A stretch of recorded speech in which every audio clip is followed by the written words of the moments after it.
Good afternoon. My name is David Azarad, and on behalf of the Heritage Foundation, I would like to welcome you to this Russel Kirk lecture on Modern Liberalism and America's Racial Divide by Shelby Steele.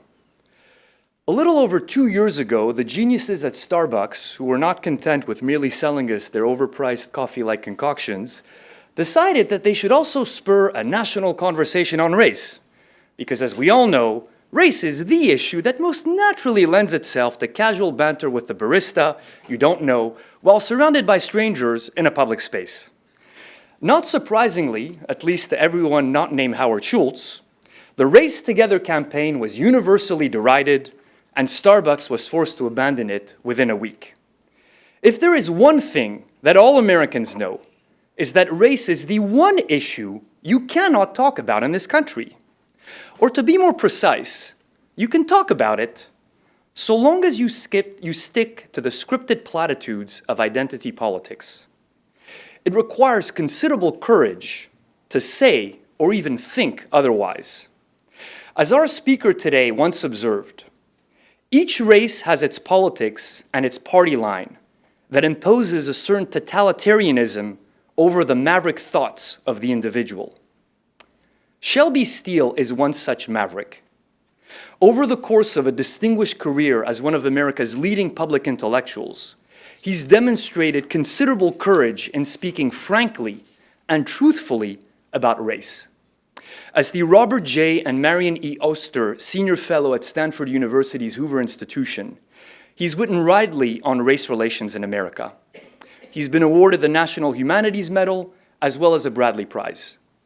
Before joining Hoover in 1994, he taught English literature at San Jose State University for almost 2 decades, before being driven out of his department for publishing this book, The Content of Our Character, A New Vision of Race in America. The book did earn him, however, the National Book Critics Circle Award in the general nonfiction category. Steele has since published 4 more books, including White Guilt, How Blacks and Whites Together Destroyed the Promise of the Civil Rights Era, and A Dream Deferred, the second betrayal of Black freedom in America. What makes Steele such an interesting and insightful writer is that he looks at race not through the prism of race, but through the prism of human nature. He's a masterful psychologist who knows the dark recesses of the human soul. As he once explained in an interview, quote, "The mistake everybody makes when they look at race is to look at race. You'll never get anywhere that way. I try to bring universal insight on the human condition to bear on what is, in a historical sense, a local situation." End quote. Please join me in welcoming Shelby Steele to the Heritage Foundation.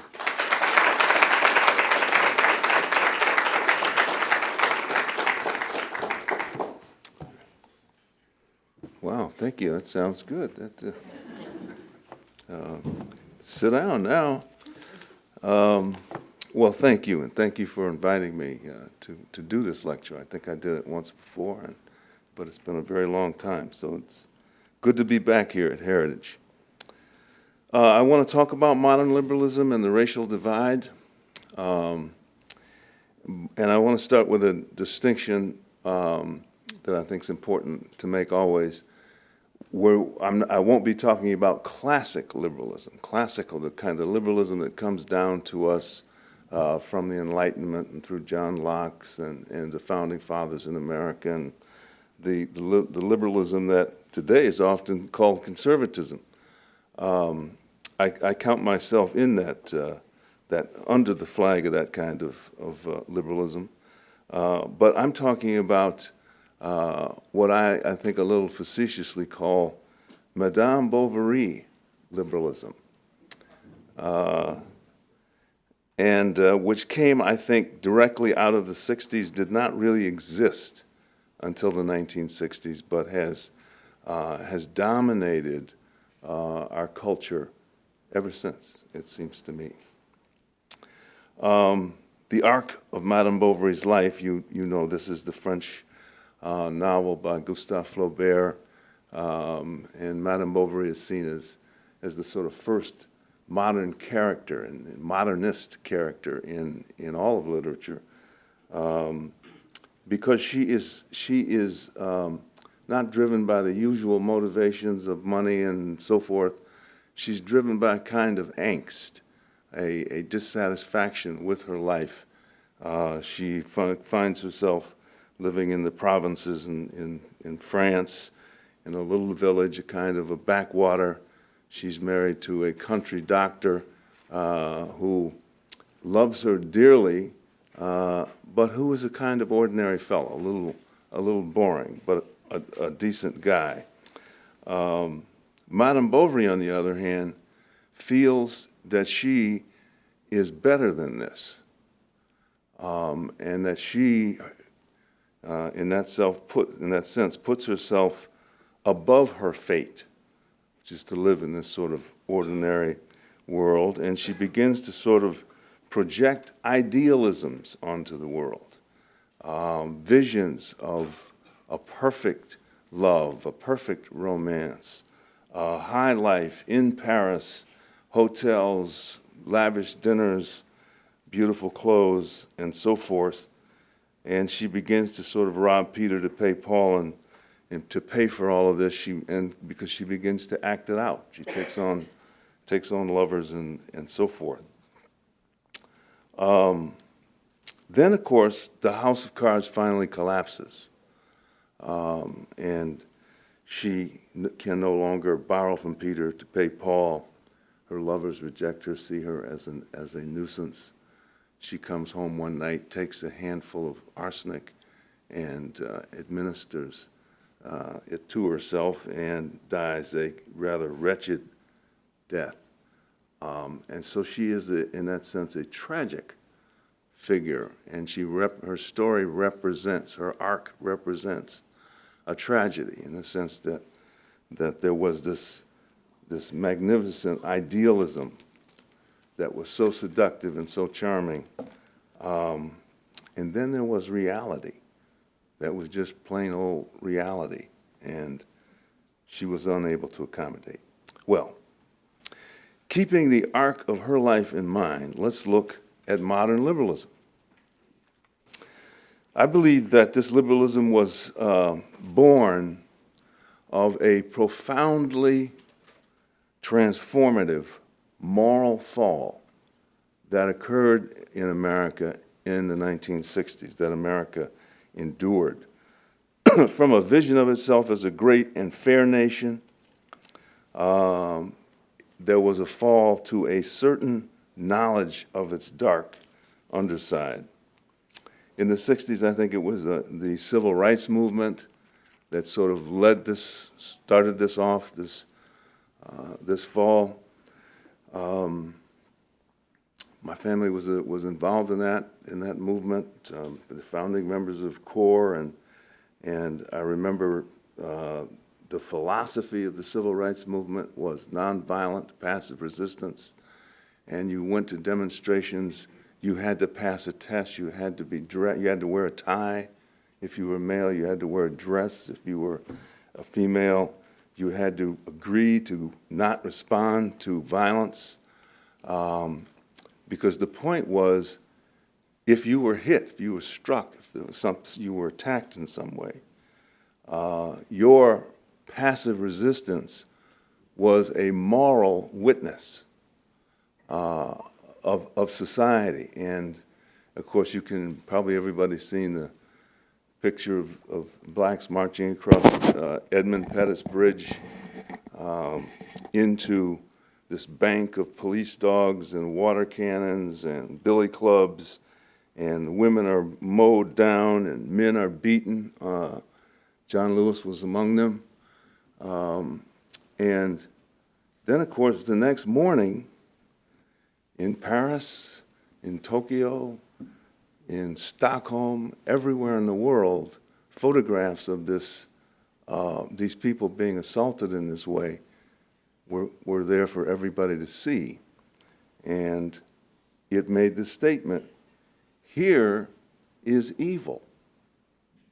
Here is human beings being profoundly inhuman to people who are doing nothing more than asking for freedom. They didn't want affirmative action then. They didn't want larger welfare payments. They didn't want school busing. They didn't want all of the other mechanisms of liberalism that came later. They just wanted freedom, and for this, they were beaten. Well, you add to the civil rights movement the women's movement.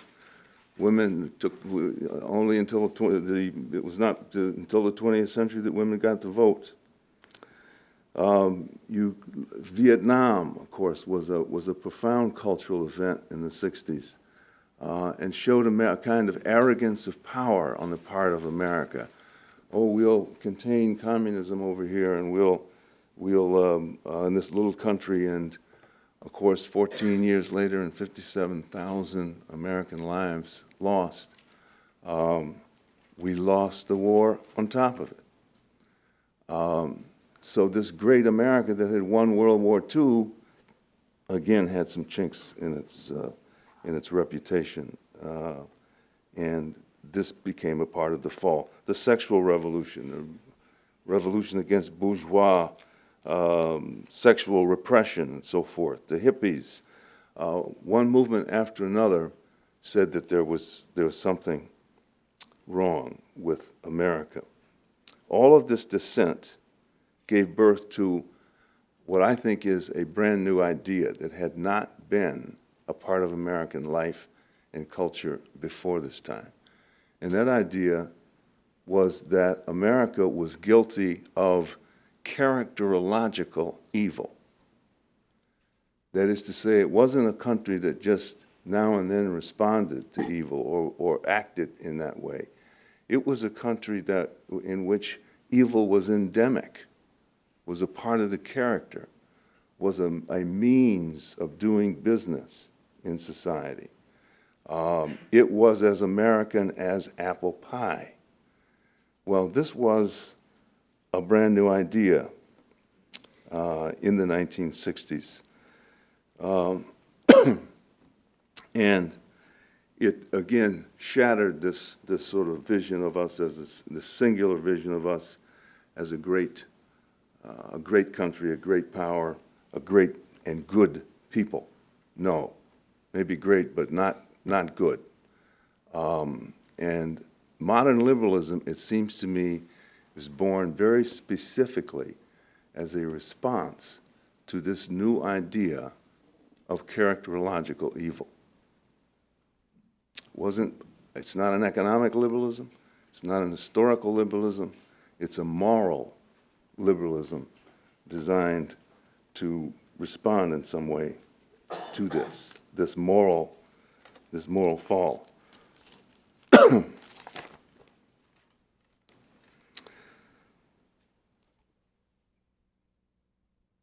So in that sense, it is a liberalism of redemption. Its purpose was to redeem America, to bring us, to have us in some way overcome the shame of our evil. There are many effects of this liberalism, but I will mention just two. And the first is that the idea of American evil calls up bad faith, what I call bad faith.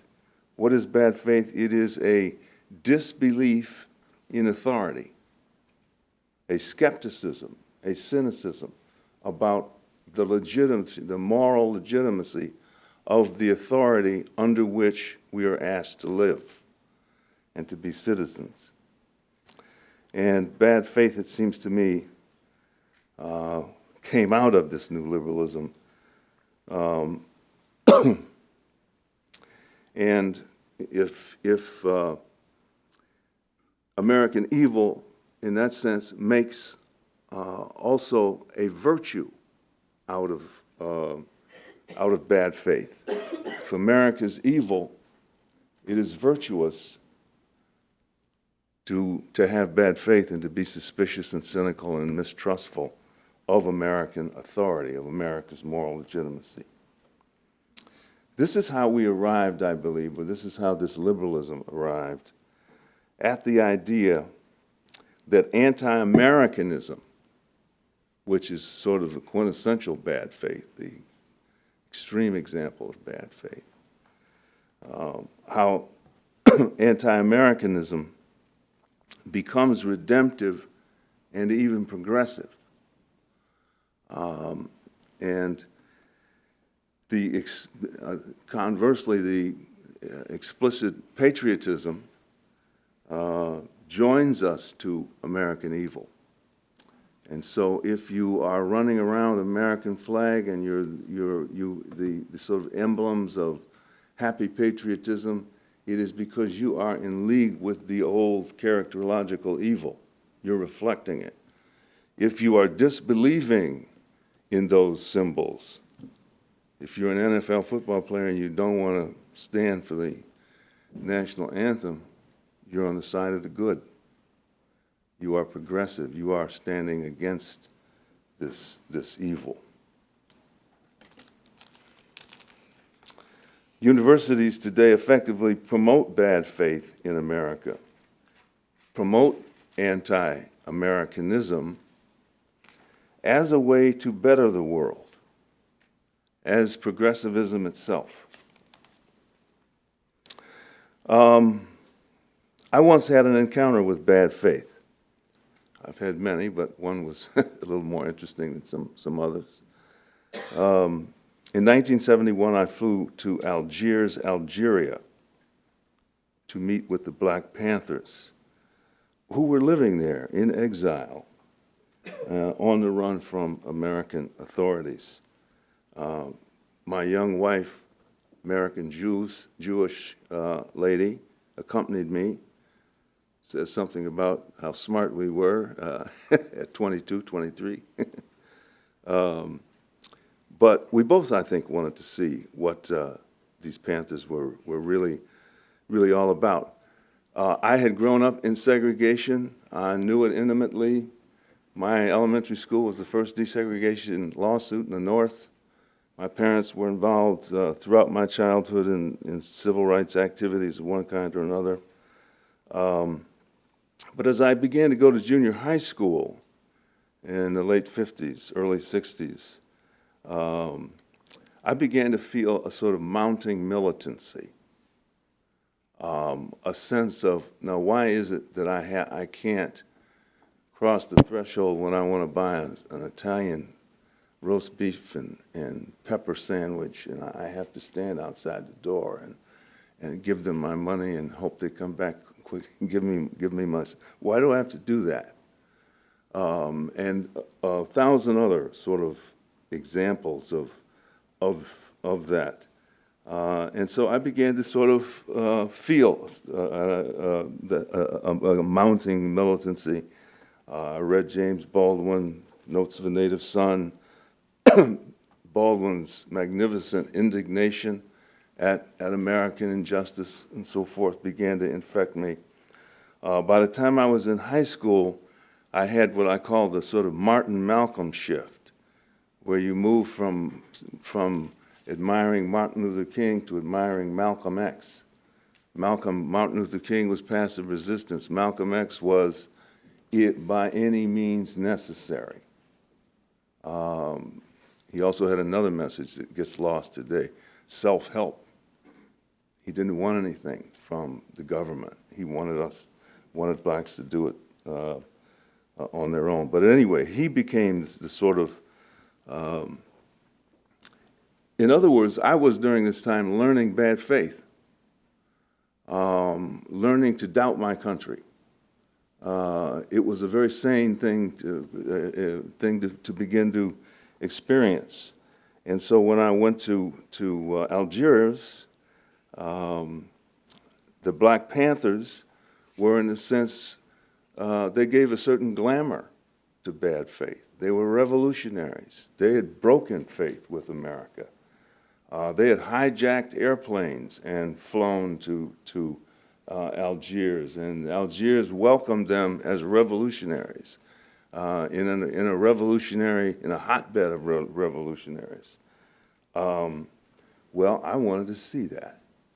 I wanted to sort of say, is this an option? Is this a way to go in life? I was on the cusp. I was back and forth. Then one afternoon, we were sitting in the living room of the villa the government had given them. We were eating shrimp that came in baskets. It was the best shrimp I've ever had. And I became aware. Again, I grew up in Chicago. I was aware of, I had driven a city bus late at night. I was aware of how to judge people, how to see who you were with, and so forth, make those kinds of decisions. All the curtains were pulled. They would peek out. It was a beautiful, sunny Mediterranean afternoon, but no light could get in. And it occurred to me suddenly, these guys were thugs. They were just thugs, kind I had seen in my neighborhood all my life. They didn't have any glamorous intellectual insights. They were not. They had guns. Some of them had been charged with murder. No doubt some of them had committed murder. Others had hijacked airplanes. They were a dangerous lot. I remember taking my wife's hand and getting up, and a French teacher was coming in to give them a lesson. And I said, well, I don't want to interrupt your lesson. And we went downstairs, got a cab, went to the hotel, got our bags, took the same cab to the airport, and caught the first plane out of there.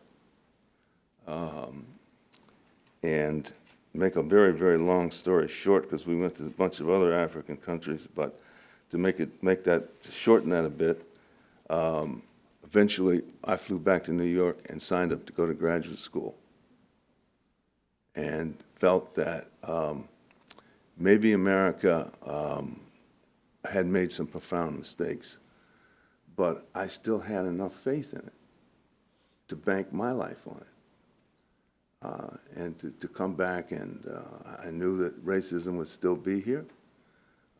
There'd still be problems, but it was still a much better country for many, many reasons than others, than the alternatives.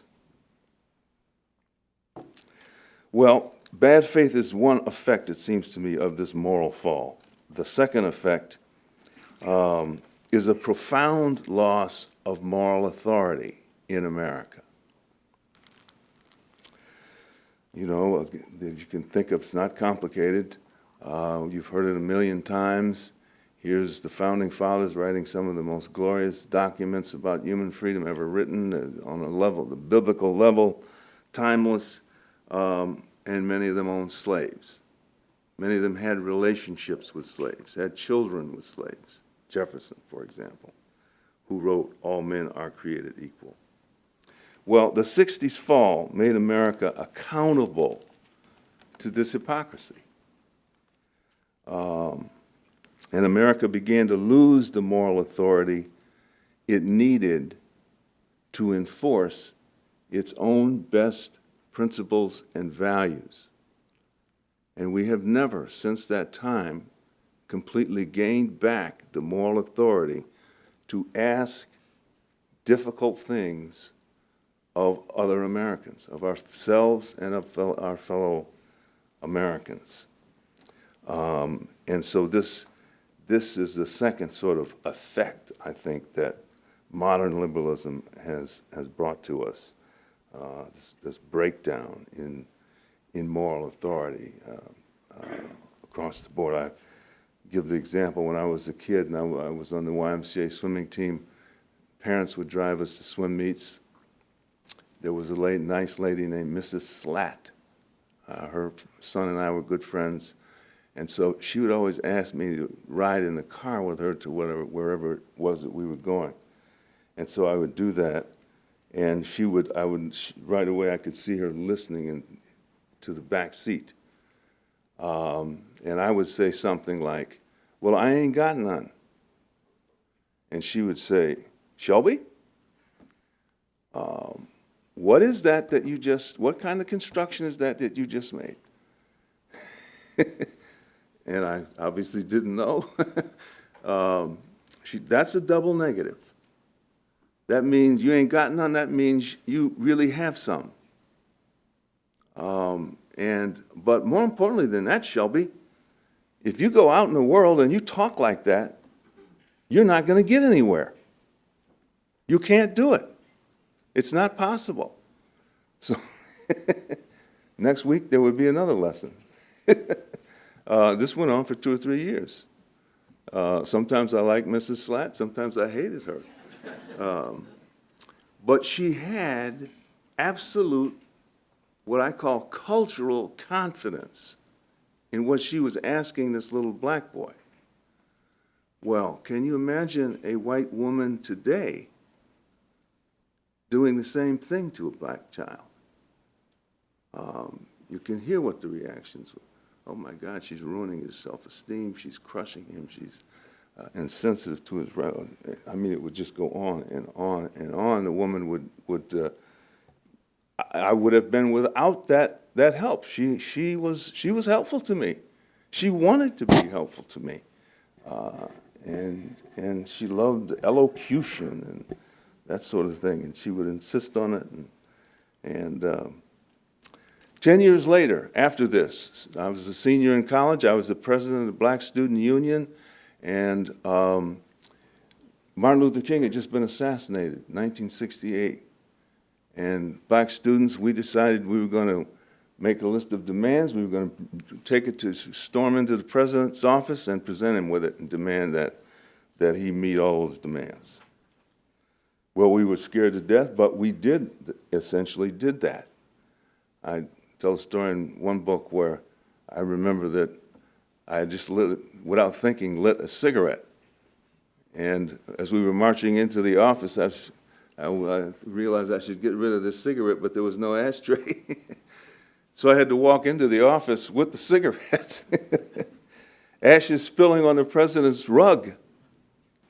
And then I had to confront him with our anger and our outrage at the way we had been treated at this nice little liberal arts college in Iowa. And I had to do all this with the cigarette ashes dropping on the floor. And I knew him to be a man of considerable rectitude, a strong man, not a wishy-washy fellow. And so I just thought he was going to let us have it. But he looked at me and he said, "Shelby, give me the list of demands." And he took the list of demands, he sat there and he checked them off, and he said, "Well, we'll give you that, we'll give you that, we'll give you that, and we'll work on that one. I don't know if we got the money for that, but we'll get it, we'll work on that one." Gave us everything. What's the difference between him and Mrs. Slatt? Mrs. Slatt was before the fall. My college president, Dr. McCabe, was after the fall. He had no moral authority. He was working at a deficit of moral authority. He could not enforce the values and the principles that would help us as black students join the American mainstream. He couldn't do it. He was afraid for his institution.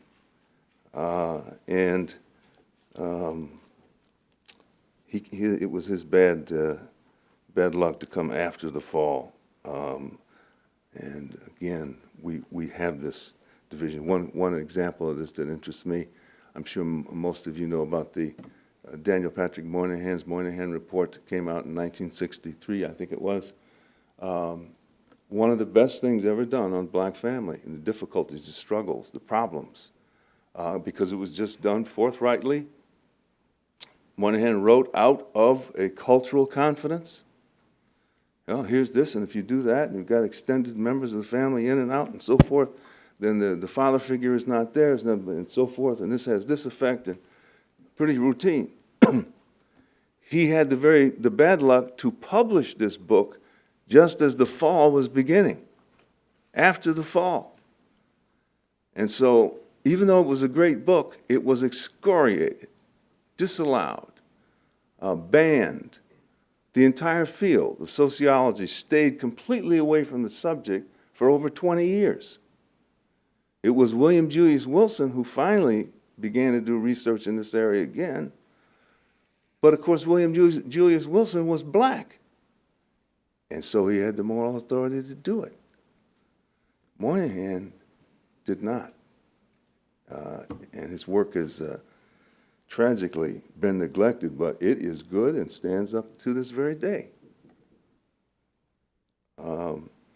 Well, this is modern liberalism. One of my points, one of my feelings is that the problem America has is that we are now all functioning after the fall.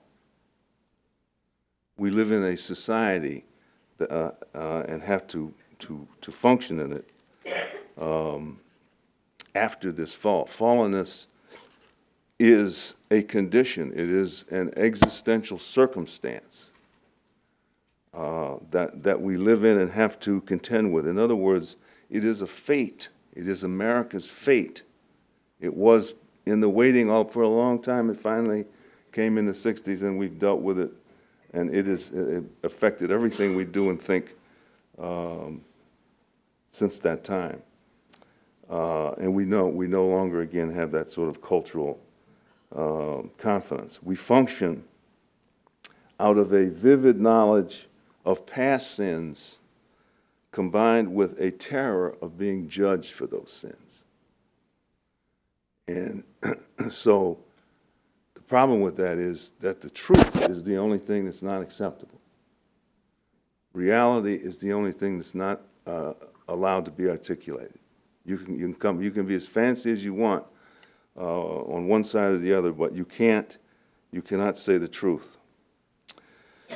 One, it seems to me, recent example of this fallenness is the NFL situation, where on the one hand you have players who are showing bad faith by not showing bad faith in the American flag in America, and not standing up and showing it proper respect. And on the other hand, you have owners of football teams who lack the moral authority to do anything about it, to demand that the players respect the flag. They don't have the moral authority to do that. And so we come to an impasse. What's the resolution of this? Nobody really knows. No one has any idea. But blacks are now, as I mentioned in a minute, bad faith has become central to our identity as black people. And so to kneel and not stand before the flag is to, again, assert our black identity, and which is bad faith. And the owners, who are not black, again, don't have the moral authority to say anything in the world about it. They're like Dr. McCabe. They roll over and give in. Well, we keep having this pattern of rolling over. As the years and the decades pass, one thing after another, and you look up, and the American education system is wiped out.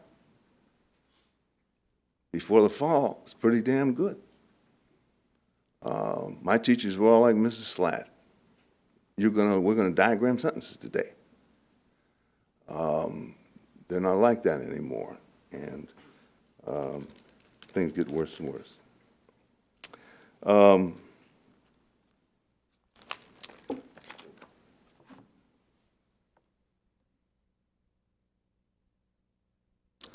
In this sort of state of fallenness, some corruption, I suppose, is inevitable. And here again, we see, I think, modern liberalism joining the arc of Madame Bovary, her story.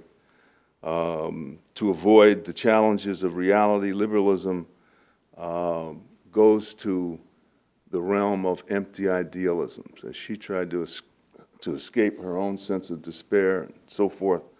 With sort of dreams of perfection and so forth. Liberalism has done that in America, has generated all sorts of utterly empty and incoherent yet charming idealisms.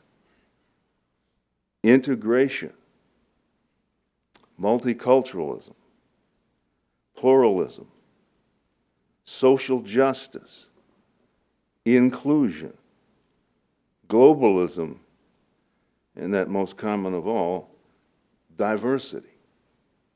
What are any of them? What do they mean? What is inclusion? What is that? How do you do that? What really is diversity?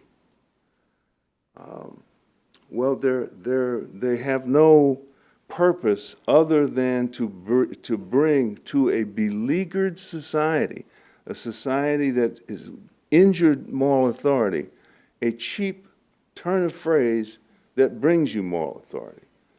I support inclusion. Aren't you a wonderful person? I'm for diversity, and I'm against microaggressions. I can remember living in a time when you would long for some microaggressions. Well, we saw it, I think, very tragically in Chicago recently. Last year in Chicago, 2016, over 4,000 people were shot with guns. Over 860 some were killed 1 year in 5 neighborhoods on the south side of Chicago, where I grew up. Now, when I grew up there, I never saw a gun. Ever. They may have been there. I don't know. I didn't see any. I lived there. Well, that's a serious, deep problem of a people almost self-immolating. And there are many complex sources of a problem like that, that sort of willful, nihilistic self-destruction. And what does the mayor do? He puts forward a resolution to have Chicago declared a sanctuary city. Sanctuary city.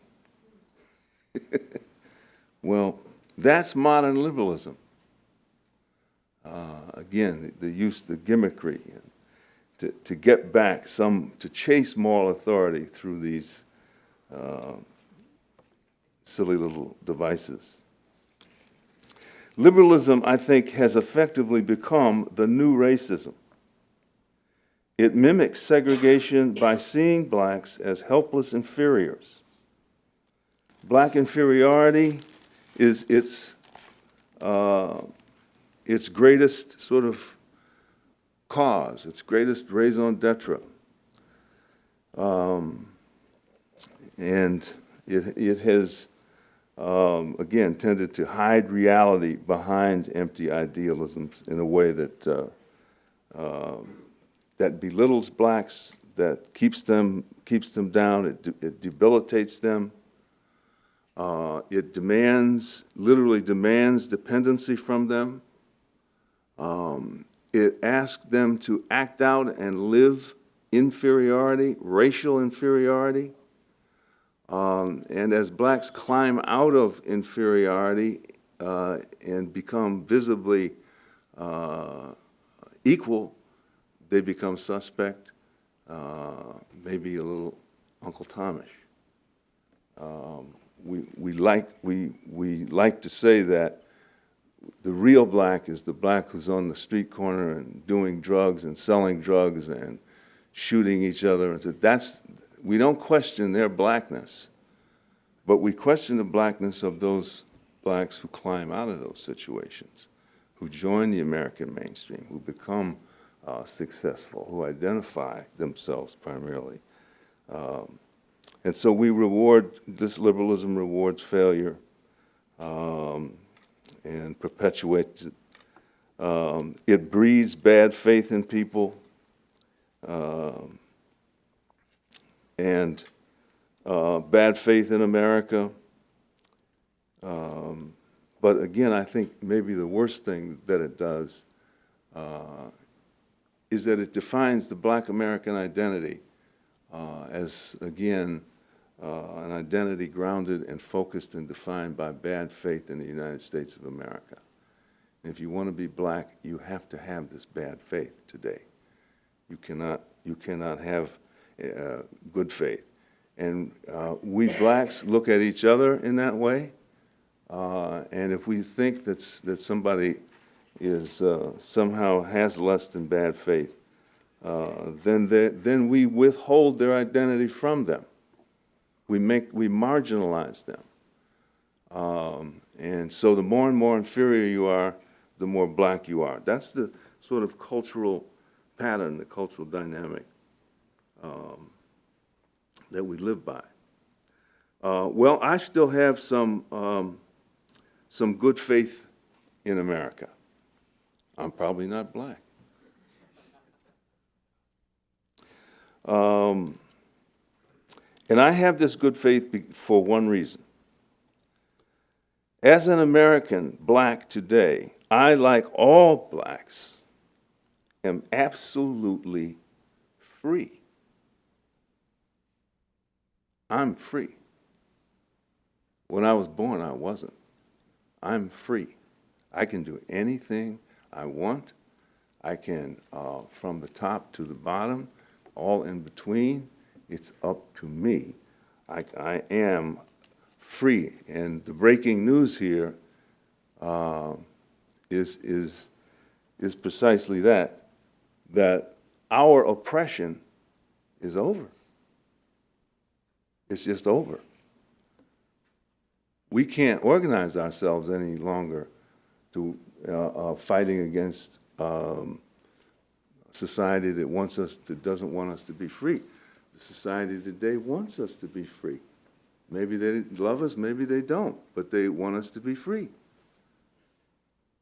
And that is a revolutionary change, transformation, probably only possible in the United States. But we are now free. The problem that we have as blacks, as minorities, is what I call the shock of freedom. It is a shock. The fantasy when you don't have it is that it's paradise, and all stresses will be relieved, and your happiness will befall you. The reality is, responsibility comes with freedom. You now are responsible for your own fate. You don't have anybody to blame. You don't have any excuses to make. You can do whatever you want. You can, if you have children, you can raise them to become whatever they want. You can chase the American dream in any form that you would like to consider doing so. But how do the problem that we have is, as blacks, is what do we do with freedom? We faced and overcame every single problem a human group can have. Exorbitant centuries of dehumanizing oppression. We survived that. But we never had freedom. We don't know. We have no experience with freedom. And we still imagine ourselves as less than free. So all the tension, the whole struggle around race is that no, there's still a little bit of right over there behind the curtain. You can't see it. It's there. Take my word for it. As if the world, before I act as a free man, I have to wait for every little shred of racism to be eliminated. I don't even care if people are racist. I care if you discriminate against me. Then we go to war. But we're free. And that's the most revolutionary thing you can say today. And you certainly will get in trouble for it. But the challenge for Black America today is we have to completely reconceive, reimagine our ourselves in the world, our fate in the world. We have to reinvent ourselves as people who can deal with freedom, who can use it, can exploit it, cannot be intimidated by it. People who have lived that way all their life take that for granted. Born doing that. But for minorities that have been, that is in fact, it's not, and no one's to blame here. It's a manifestation of centuries of oppression that you don't know how to deal with. Yes, that you were kept away from that, from freedom above all else. So you're going to have a lot of difficulty now learning how to handle it. You have to build and raise individuals from birth on who think of being themselves out of a sense of responsibility for themselves, who educate themselves, who erect in their lives a structure that's going to enable them to handle being free so that they can succeed in freedom rather than fail in it. Because the minute you fail, you go back to all those idealisms, all those corruptions, microaggressions, that's where you go. Microaggressions. Because you don't know how, you can't go forward because you don't know, you can't, because you don't know how to. We knew better how to go forward in freedom when I grew up in a segregated world than we do today. The segregationist, bless his heart, said, you're on your own. I don't like you, I'm never going to like you, now you don't come around me. But you were still in possession of yourself and of your life. And many blacks did phenomenal things, as we all know, who took charge of their lives, acted as free men even when they weren't. Today we have we've got something on the other side of freedom. A society that's just rolling over, tearing itself to pieces to accommodate us. And we don't know what to do with it. And we're afraid. You scared the hell out of us. That TV show that from the 90s, In Living Color, they always had an episode where this black who still thought slavery was in place. And so he'd sneak away, hide behind bushes and so forth. And then a black would come down the street with a suit on, a briefcase, going to work, and the slave would say, come here, man, get back behind here, they're going to see you. They're going to see you, well, all will be lost. I always thought that was incredibly prescient humor, really funny. And it gets to the psychology. The slave had no way to conceive of himself, would not know himself without the idea of his victimization being central to him. Black America today does not know itself outside of victimization. Doesn't know itself. Every single thing, you have to pay tribute to black victimization.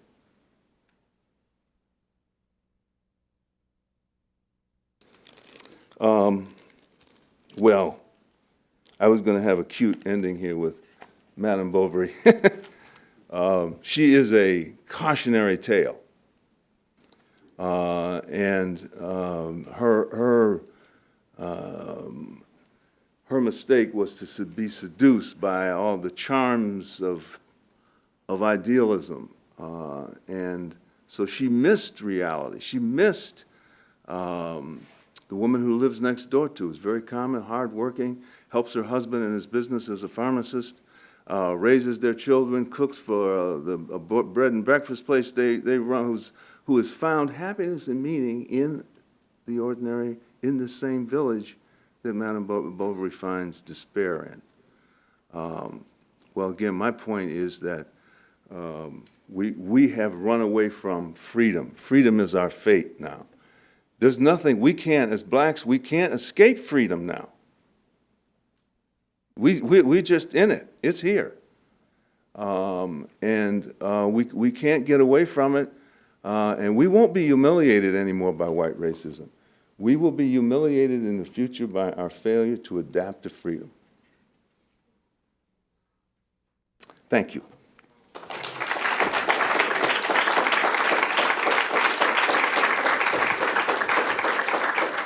Thank you. Yes.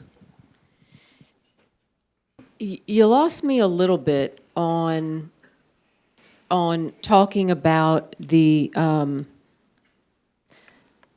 white that you can't adapt to freedom, because when blacks were freed, there was, correct me if I'm wrong, tremendous progress. There was a first, Madam Walker, first black millionaire, and Black America had created, I think, hundreds of newspapers and all these things that are now gone. So are you saying because they were technically free but still segregated? Yes. Okay, that's why? Yes, they were still segregated and disallowed from joining the mainstream. But again, they took the little margin of freedom they had and did great things with it. Created, as you say, newspapers, all sorts of businesses, and so forth. But they did that in a segregated world. We're not even segregated anymore. But so I guess I'm a little confused as to how, if they could do that with having freedom but in their own environment, then why did that not translate into, when segregation was eradicated? Because I think we got, distracted by the power we found in our victimization. The society around us, white America, got down on its knees. The president on down began to figure out ways, like my college president I mentioned, figure out ways to give us things, whether they made sense or not. He gave us school busing. School busing wiped out the school system. But you're going to have it. You're going to have affirmative action. Doesn't work, you're going to have it. So we're sitting there saying, well, wow, I don't have to face the rigor, the difficulty of freedom if I'm going to get all of this through being a victim. And so we look at each other and then we say, you better act like a victim too. And so we reinforce this idea of helplessness, that we can't, we're helpless and we can't make it, we can't do it. Yes?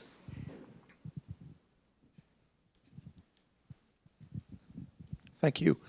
So who, in your opinion, is the best person or the best group to generally articulate everything that you've been saying here? Because you can't just be one voice in the wilderness. There's got to be a lot of people saying it. Sure you can. And seemingly, sorry about that, but seemingly very few people are saying it. Who out there in political life now do you think is the best messenger? I think we've come to a period in Black America where we have a vacuum of leaders. We don't have any Martin Luther Kings anymore, W.E.B. Du Bois, Frederick Douglass, or figures who sort of represent the race to the larger world. Frankly, I hope that's over with. That's a weak, beleaguered, victimized group that has to produce this sort of Christ-like figure to lead them forward through the wilderness and so forth. The fact that we don't have any distinct black leadership today is a measure of how free we are. It's a result of the fact that we're free to do whatever we want to do. What would we need one for? We would need one to tell us, you're free. We would need one to stop wasting his time hammering away at white people. Why? What's that? Where's that going to get you? Turn yourself into something. Become something. Become somebody. Put all your energies there. The politics of race are not necessary anymore because all whites could ever possibly ensure for us throughout history is that they could finally let us have freedom, which they've done. No one can develop you after you're free. You have to do that yourself. Maybe that's not fair. Well, we've put you down for centuries, and so you're weak and you're undereducated and you're under so forth and so on. You're not assimilated, you know, but the world is not fair. It's not fair. You still are responsible for making yourself into something. And if you don't do it, you can't blame that on white people and think that that somehow gives you a self-esteem. No, it won't. Thank you so much for being here this morning. As a Black conservative, your words are very refreshing and inspiring, and I'm very thankful to have been able to sit here this morning and hear you speak. Thank you very much. Well, thank you.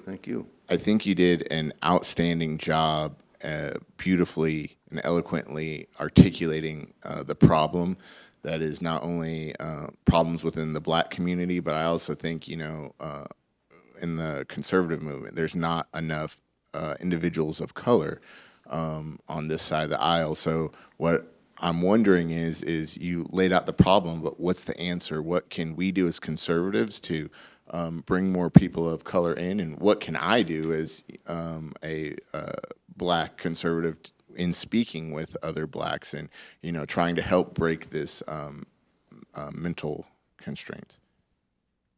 Well, I don't think there's any magic answers to that. That's a very good question. I've wondered that for many, many years. But you know, I don't like to believe in magic. You know, I think it's a hard fight with other Blacks. I think discussions, confrontations, just talking to Mr. Woodson here about a project that he's working on, involved in, where there's a dialogue back and forth between us and the Black community about these very issues. You know, again, one thing I think we need to make over and over and over and over and over again the point that we're free. That's what we have completely sidestepped and avoided, and whites have enabled us in avoiding it. Whites need to say, "You're free." Now, if you don't take advantage of that, then what can we do?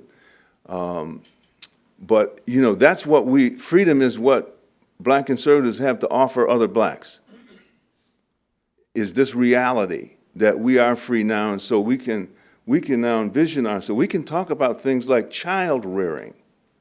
How do you raise children to be effective in a modern, high-tech, deeply competitive world?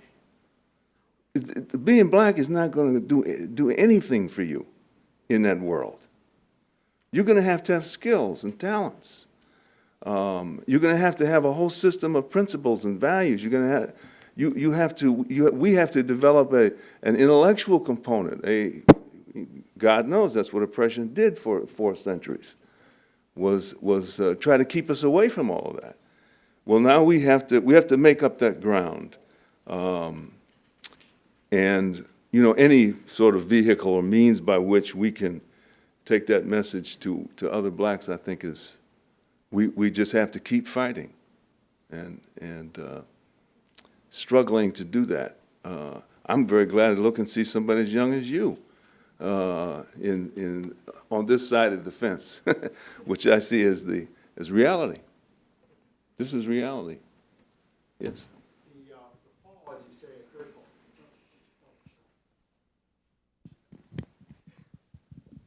Thank you, Paul Mirangoff. The fall, as you say, took place in the 60s, and at that time there were these outrageous manifestations, the Black Panthers, the riots, the thuggery, the hijacking.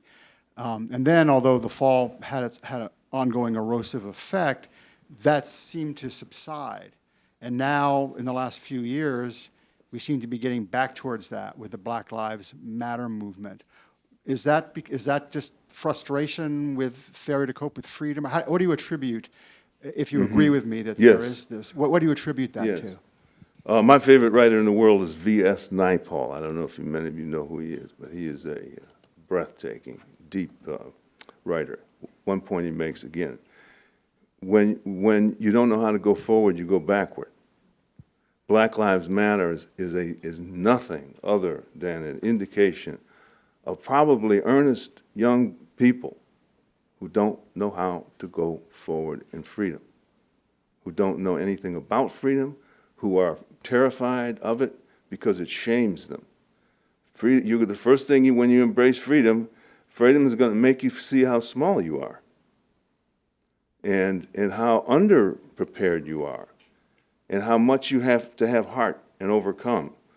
And so rather than face the fact that you're a college freshman and you're probably got in when you're probably reading at about an 8th grade level, you say instead, Black Lives Matters for me. I'm a victim here.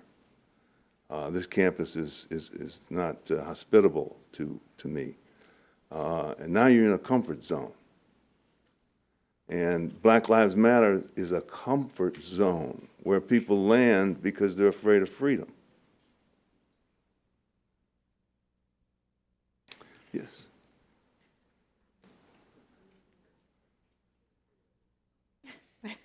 I just wonder if liberalism that you're describing has gone too far now with the anti-Americanism, if this is in some way an opportunity for those of us on the conservative side to make a new appeal, to make new entree into people who weren't listening before to ideas, that maybe that is just a bridge too far. That, oh, you mean that people will see that and say that's too much? One hopes so, but you know, one hopes so. You have to sort of believe ultimately, yes. But it was stunning to me to realize that the bad faith that was created in this fall led to this idea that bad faith in America was virtue itself.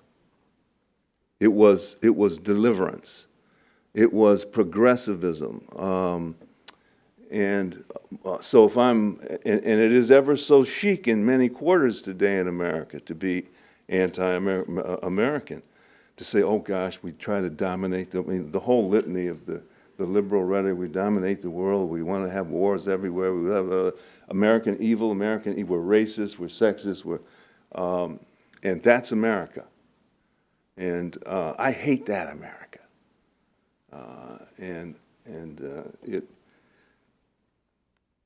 It is amazing to see how culture can twist things around so that being anti-American is to be moral and virtuous.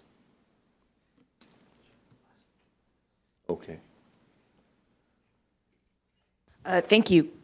I was wondering if this idea of bad faith and loss of moral confidence, the story you've been telling is peculiar to America, but it seems to me like it's a phenomenon in all industrialized liberal countries. You see this in Europe Yes. with their confrontation with radical Islam, for example, their inability to confront it.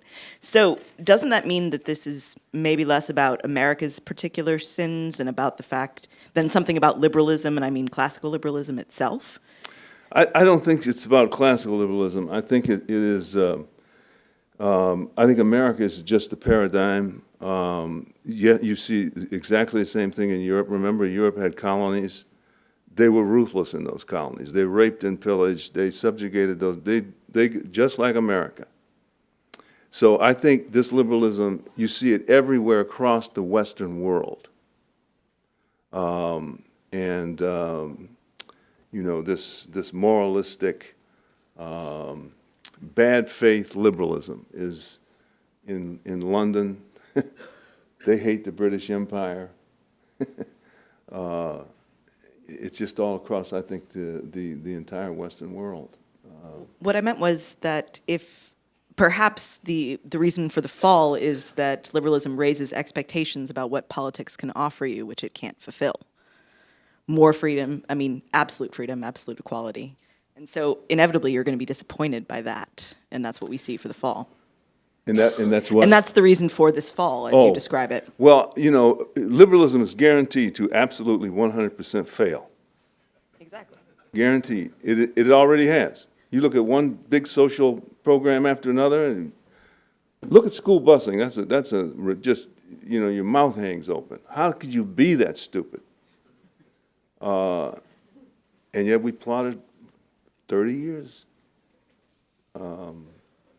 But I think the fall was, again, the fact that you have in your society, in your midst, millions of people who can say, you're evil, and you're in denial about it, and I'm suffering because of it. That moral power has been enormous, and it has been ruinous. It is ruining the Western world across the board. And we've got to get up. Everybody, how do we get out of this? How do we get it? The only way I know, and I'm limited here, but the only way I know is courage. White people have to be courageous and say, damn it, you are free. Black people have to say, you are free. This is not a racist country. This country has bent over backward, has struggled with itself like human beings have never in history done before. Self-examination. Tried to root out looked at everything. They should get some credit for that. Thank you very much.